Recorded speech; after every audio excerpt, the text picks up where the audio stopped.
IPL பேசிட்டு இருக்காங்க. ஐபிஎல்னா கிரிக்கெட்டா? Cricket வருஷத்துல ஒரு வாட்டி தான வந்துட்டு இருந்தது. இனிமே அடிக்கடி வருமா? என்னடா சொல்ற? புதுசா இருக்கு. அவங்களுக்கு கிரிக்கெட் விளையாட தெரியுமா? எனக்கு ஹேண்ட் கிரிக்கெட் மட்டும் தானே தெரியும். கிரிக்கெட் தெரியாது அவ்வளவு. வாவ். சிஎஸ்கே வா? சென்னை சூப்பர் கிங்ஸா? நீ சிஎஸ்கே ஃபேனா? எம்ஐயா? எம்ஐனா மேட்ச் இஷ்டம் இல்ல அதானே. மும்பை இந்தியன்ஸா? சென்னையில இருந்துட்டு மும்பைக்கு சப்போர்ட் பண்ணிக்கிட்டு இருக்க. சச்சின் தெண்டுல்கர் ஆடுவாரா? தோனி? எனக்கு இவங்க ரெண்டு பேரும் மட்டும் தான் தெரியும். யார்ட்டி சொல்லாத. ஃபாரின் பிளேயர்லாம் ஆடுவாங்களா? ஃபாரின் பிளேயரா? என்னடா சொல்ற? அவங்க சென்னை சூப்பர் கிங்ஸ்க்கே ஃபாரின்ல இருந்து வர போறாங்க. ஒண்ணும் புரியல எனக்கு. மேட்ச் விட கஷ்டமா இருக்குது. எல்லாரும் ஒரே ஒரு பால் அடிக்கிறதுலயே ஒரே பால் பிடிக்கிறதுலயே இருக்காங்க. எல்லாருக்கும் ஒரு பால் கையில கொடுத்தா என்ன ஆயிட போகுது இப்போ? இல்ல மஞ்சள் கலரா? சிஎஸ்கேனா மஞ்சள் கலரா? ஓ பிங்க் கலர் வச்சிருக்கலாம்ல.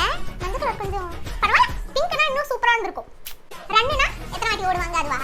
10 வாட்டி ஓடுனா 10 ரன். விக்கெட்னா அவுட் ஆனது. அப்ப விளையாடும் போது பின்னாடி வைப்பாங்களே அது விக்கெட் கிடையாதா? அது விக்கெட் தானே. ஸ்டம்ப். ஓ அது stump. Okay okay okay. Okay ஓவர்னா முடிஞ்சி அதானே. ஐபிஎல்னா இந்தியன் போக்கிமான் லூனி டூன்ஸா? Premier league. பிரீமியர் லீக் தெரியும் எனக்கு. சும்மா தான் நான் பண்ணேன் சரியா?